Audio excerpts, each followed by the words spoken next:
Also on China 24, U.S. President Joe Biden says he anticipates tough competition with China rather than conflict between the two powers.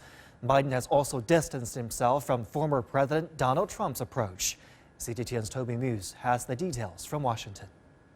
In an interview with CBS News, U.S. President Joe Biden gave a glimpse of what could be his administration's policy towards China, as well as a message to China's President Xi Jinping. He characterized the relationship between the two countries going forward as one of extreme competition, but not conflict. Well, we haven't had occasion to talk to one another yet. There's no reason not to call him. I probably spent more time with Xi Jinping, I'm told, than any world leader has, because I had 24, 25 hours of private meetings with him when I was vice president, traveled 17,000 miles with him. The question is, I've said to him all along that we need not have a conflict, but there's going to be an extreme competition. And I'm not going to do it the way that he knows this, because he's been sending signals as well. Then I'm not going to do it the way Trump did. We're going to focus on international rules of the road. U.S.-China relations fell during former President Donald Trump's term to their worst level in decades amid a trade dispute. Chinese senior diplomat Yang Jiechu called for no confrontation, mutual respect and win-win cooperation when speaking of bilateral ties during a phone conversation with U.S. Secretary of State Antony Blinken on Saturday. He described Taiwan as the most important and sensitive problem in the relationship between China and the U.S.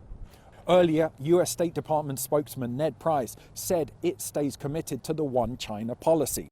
One of the other main conflicts between the two countries under the Trump administration concerned technology, with the Trump administration working to keep some Chinese companies out of the U.S. In an interview with CNN, China's ambassador to the U.S., Sui Tiankai, said that there was little reason for the countries to argue over technology. He said technological progress should benefit the entire global community. I think, to be more accurate, all these companies, what they want is a major market share in China. I don't think their goal is to share technology with China. They just want to make money on the Chinese market. Of course, they could come, and we are open to all American companies.